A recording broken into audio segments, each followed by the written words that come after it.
Last ক্লাসে আমরা দেখছিলাম discuss both views and give your opinion essay. এটার এক্সাম্পল দেখছি, স্যাম্পল দেখছি, নিজেরাও প্র্যাকটিস করছি। আজকের ক্লাসে আমরা দেখব অ্যাডভান্টেজ ডিসঅ্যাডভান্টেজ এসে।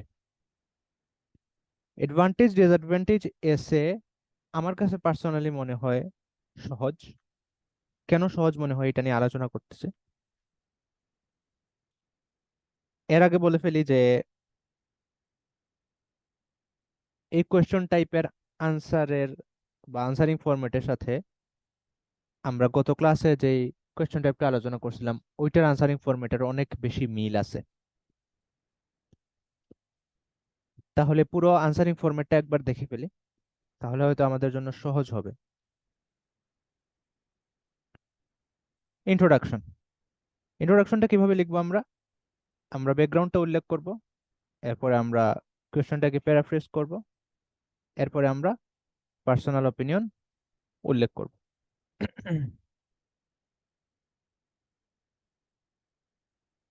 এর আগের কোয়েশ্চন টাইপেও কিন্তু আমরা সেম জিনিস করছি, ঠিক না? ব্যাকগ্রাউন্ড উল্লেখ করছি, কোয়েশ্চনটাকে প্যারাফ্রেজ করছি এবং পার্সোনাল অপিনিয়ন উল্লেখ করছি। এখন প্রশ্ন হলো যে অ্যাডভান্টেজ ডিসঅ্যাডভান্টেজ এসেতে আমি পার্সোনাল অপিনিয়ন কেন উল্লেখ করব? আমি পার্সোনাল অপিনিয়ন উল্লেখ করব কারণ হচ্ছে কোয়েশ্চনটা ওই রকমই দেওয়া থাকবে। যেমন কোয়েশ্চনে এরকম দেওয়া থাকতে পারে যে do you think that the advantages of a car outweigh its disadvantages, এটা দেওয়া থাকতে পারে। অথবা এরকম দেওয়া থাকতে পারে যে do the advantages of a car outweigh its disadvantages. তো এখানে প্রশ্নটাই এমন যে এটার উত্তর দিতে গেলে আপনাকে নিজের অপিনিয়নটা উল্লেখ করতে হবে, কারণ আপনাকে জিজ্ঞেস করবে কোনটা বেশি, অ্যাডভান্টেজ বেশি না ডিসঅ্যাডভান্টেজ বেশি। এই জন্য আপনি পার্সোনাল অপিনিয়ন দিবেন। Next body paragraph. বডি প্যারাগ্রাফও সেম। বডি দেখেন এখানে কিন্তু দুইটা ভিউ প্রশ্নের মধ্যে অটোমেটিক চলে আসছে, একটা হলো অ্যাডভান্টেজ আর একটা হলো ডিসঅ্যাডভান্টেজ। এই জন্য আপনি কি করবেন? আপনি যদি অ্যাডভান্টেজের পক্ষে হন তাহলে প্রথমে ডিসঅ্যাডভান্টেজ নিয়ে আলোচনা করবেন, তারপর অ্যাডভান্টেজ নিয়ে আলোচনা করে বলবেন যে অ্যাডভান্টেজ বেশি। ডিসঅ্যাডভান্টেজ থাকলেও অ্যাডভান্টেজটা বিজয়ী বা অ্যাডভান্টেজ এর পরিমাণ বেশি। তো এই জিনিসটাকে আমরা দুইটা বডি প্যারাগ্রাফে খুব ইজিলি সাজাতে পারবো। সেটা হলো যে বডি প্যারাগ্রাফ ওয়ানে আমি ওই ভিউটা উল্লেখ করব যেই ভিউটাতে আমি বিশ্বাসী না। ফর এক্সাম্পল এটা হতে পারে ডিসঅ্যাডভান্টেজেস, অর্থাৎ বডি প্যারাগ্রাফ ওয়ানে আমরা কারের ডিসঅ্যাডভান্টেজেস নিয়ে আলোচনা করব, শুধু ডিসঅ্যাডভান্টেজেস নিয়ে আলোচনা করব।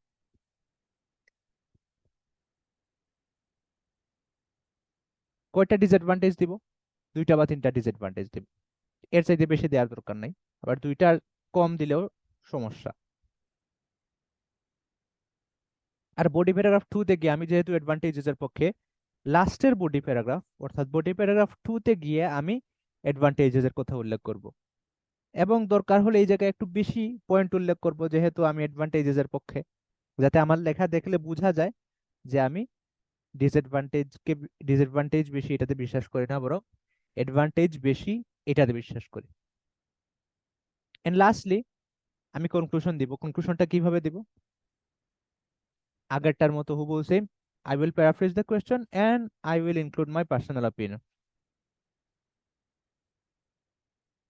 কোয়েশ্চনটাকে প্যারাফ্রেজ করার পাশাপাশি আমি আমার পার্সোনাল অপিনিয়নটা সুন্দর করে ফুটিয়ে তুলবো। তো এখানে পার্সোনাল অপিনিয়নটা উল্লেখ করার খুব সুন্দর একটা সিস্টেম হচ্ছে এরকম বলা যে although there are a lot of disadvantages of cars, I believe that these are outweighed by the advantages.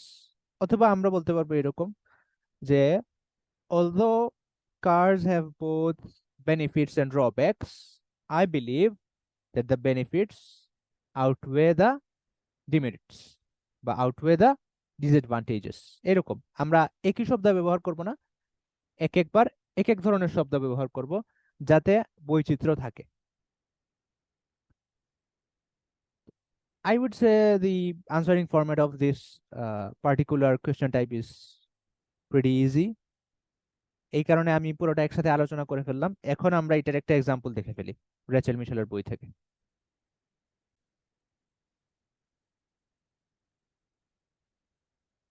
এটা হচ্ছে রেচেল মিশেলের বইয়ের অ্যাডভান্টেজ ডিসঅ্যাডভান্টেজ এর একটা স্যাম্পল।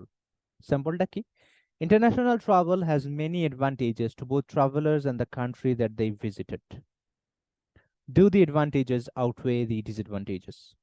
আনসারটা কোয়েশ্চনটা খুবই স্ট্রেট ফরওয়ার্ড, যে ইন্টারন্যাশনাল ট্রাভেলের অনেকগুলা সুবিধা আছে, ট্রাভেলারদের জন্য সুবিধা আছে, আবার হোস্ট কান্ট্রির জন্য সুবিধা আছে। Do the advantages outweigh the disadvantages. এখন আপনাকে উত্তর দিতে হবে কোনটা বেশি, অ্যাডভান্টেজ বেশি না ডিসঅ্যাডভান্টেজ বেশি। ইন্ট্রোডাকশনটা কিভাবে ছিল? Background plus paraphrasing the question plus including personal opinion. লেখক কি বলতেছেন? লেখক বলতেছেন, it is true that the growth of the international travel industry has brought many benefits to both travelers and the host nations which receive them. এটা সত্য যে international travel ইন্ডাস্ট্রির বাড়নের কারণে, গ্রোথের কারণে ট্রাভেলার এবং মেজবান দেশ সবারই অনেক সুবিধা হয়েছে, অনেক উপকার হয়েছে। While there are serious negative consequences of this development, I would argue that these are outweighed by the advantages. যদিও এই ইন্ডাস্ট্রির বাড়নের ফলে কিছু নেতিবাচক সমস্যা হইতেছে, কিছু নেতিবাচক প্রভাব পড়তেছে, এরপরও আমি আর্কিউ করব বা আমি এই মত দিব যে these are outweighed by the advantages, যে এই জিনিসগুলোর চাইতে অ্যাডভান্টেজেস বেশি। আউটওয়েড এটা একটা প্যাসিভ সেন্টেন্স, অর্থাৎ these are outweighed by the advantages মানে হচ্ছে the advantages outweigh these negative consequences. Outweigh মানে কি? আউটওয়ে মানে হচ্ছে ভরের দিক থেকে, ওজনের দিক থেকে অ্যাডভান্টেজেস এর পাল্লাটা বেশি ভারী, এটা বুঝাইতেছে। ওকে, নেক্সট বডি প্যারাগ্রাফ। এবং বডি প্যারাগ্রাফে উনি কি করবেন? উনি যেহেতু বলতেছেন যে অ্যাডভান্টেজেস এর পক্ষে বলতেছেন, সেহেতু উনি প্রথমে বা প্রথম বডি প্যারাগ্রাফে ডিসঅ্যাডভান্টেজ নিয়ে আলোচনা করবেন, যে কি কি সমস্যা হতে পারে এই ইন্ডাস্ট্রির গ্রোথের কারণে।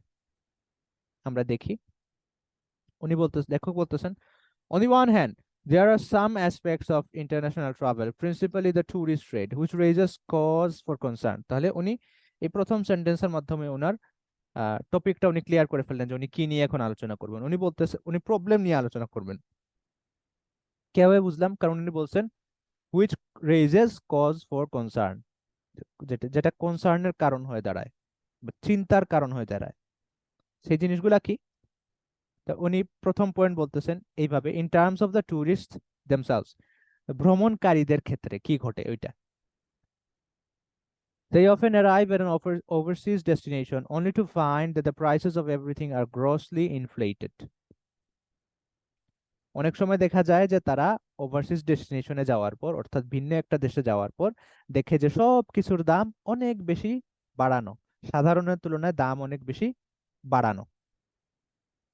They may be overcharged for everything from a taxi, a meal in a restaurant, or buying a souvenir.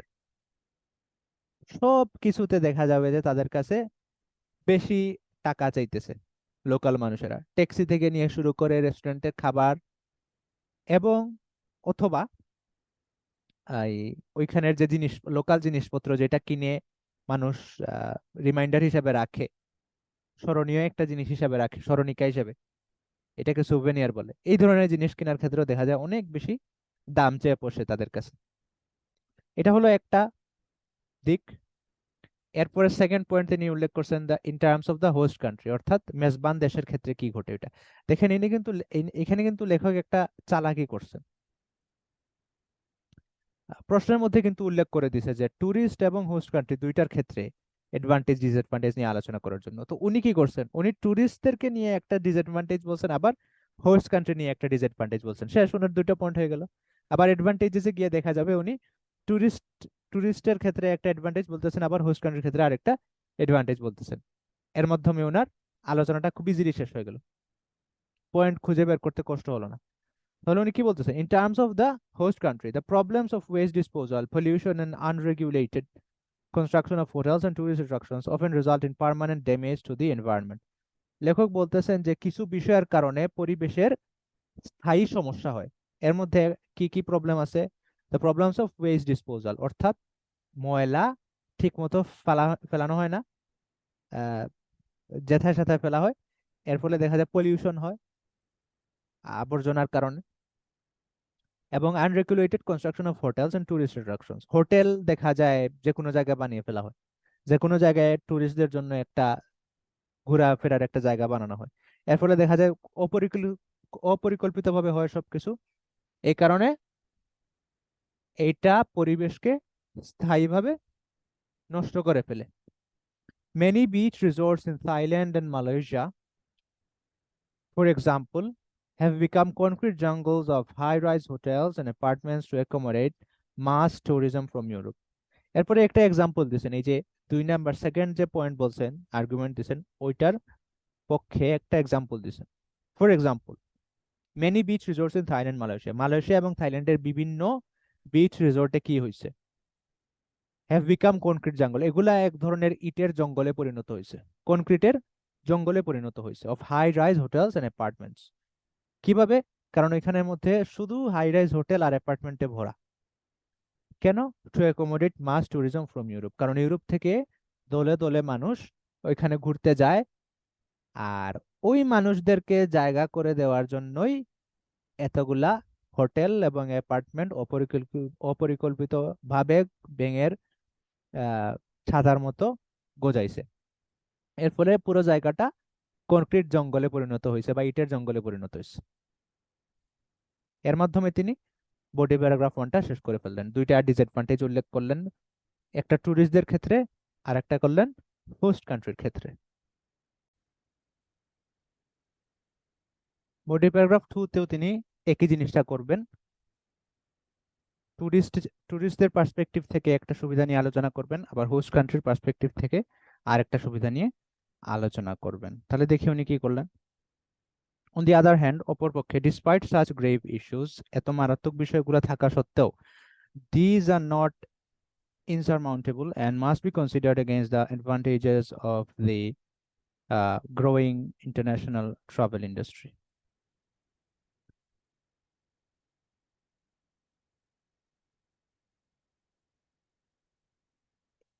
এটার মাধ্যমে তিনি যে ভিউ নিয়ে এখন আলোচনা করতেছেন ওইটা ক্লিয়ার করে ফেললেন, যেটা হলো ইন্টারন্যাশনাল ট্রাভেল ইন্ডাস্ট্রির যে গ্রোথ হইতেছে এটার অ্যাডভান্টেজেস কি কি, সুবিধা কি কি। ফার্স্টলি দিয়ে তিনি প্রথম পয়েন্ট আলোচনা করলেন। প্রথম পয়েন্টটা কি? There is ever greater competition among tour operators to provide value for money holidays. Value for money holidays, যে ট্যুর অপারেটর যারা আছে বা ট্যুরিস্ট এজেন্সি যারা আছে,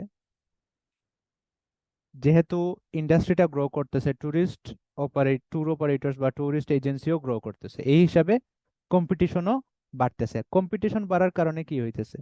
ভ্যালিউ ফর মানি হলিডেজ বাড়তেছে।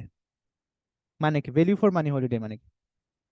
মানে কম মূল্যে ভালো হলিডের ব্যবস্থা, ভালো ট্যুরের ব্যবস্থা। যেহেতু কম্পিটিশন বেশি, ট্যুরিস্ট এজেন্সি বেশি, তো প্রত্যেকটা এজেন্সি চাইবে কি তার মাধ্যমে মানুষ ভ্যাকেশনে যাক, হলিডেতে যাক। এবং তার মাধ্যমে যদি যাইতে হয় তাহলে তাকে তার সার্ভিসের দাম কমাইতে হবে। আর শুধু দাম কমাইলে হবে না, ভালো সার্ভিসও দিতে হবে।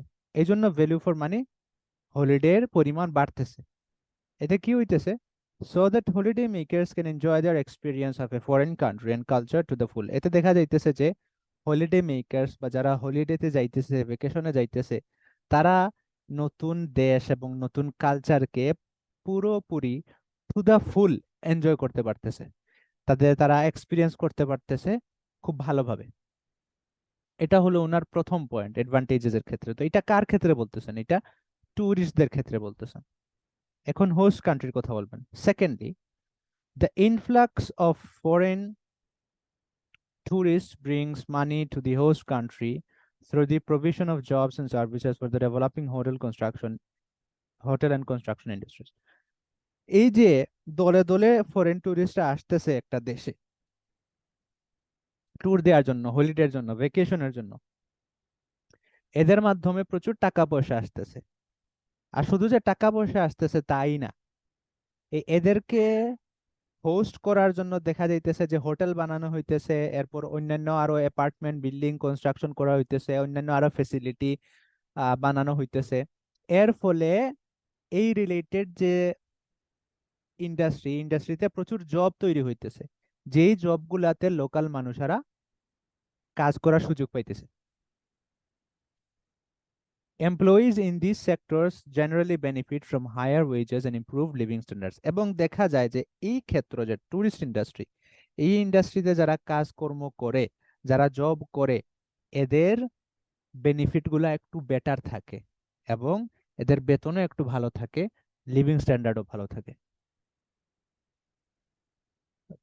তাহলে এই দিক থেকেও দেশের জন্য আসলে এটা একটা ভালো জিনিস হোস্ট কান্ট্রির জন্য। এর মাধ্যমে তিনি বডি 1 বডি 2 শেষ করে ফেললেন। এরপর কনক্লুশন লিখলেন। কনক্লুশনে কি হয়েছে, মূলত উনি উনার ওপিনিয়নটা আবার বলবেন এই ইন্ট্রোডাকশনটাকে সামারাইজ করে। ইন কনক্লুশন, সামারাইজ এবং প্যারাফ্রেজ করে, I believe that the advantages of international travel for both travelers and host countries are greater than the drawbacks, serious though these are.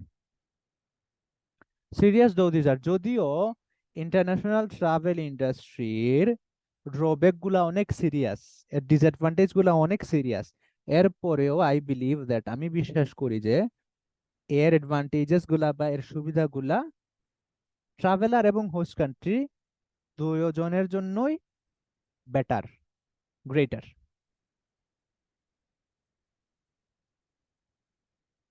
এবং এর মাধ্যমে আমরা আমাদের স্যাম্পলটা দেখা শেষ করলাম, advantage, disadvantage. S sir.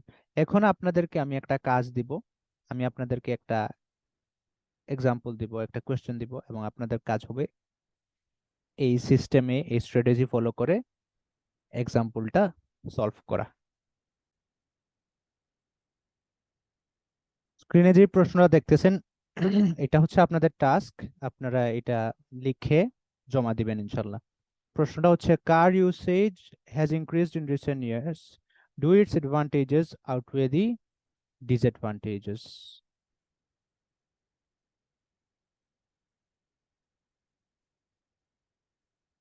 Car usage has increased in recent years. Do its advantages outweigh the disadvantages? লেখা শেষ হলে জমা দিয়ে দিবেন ইনশাল্লাহ।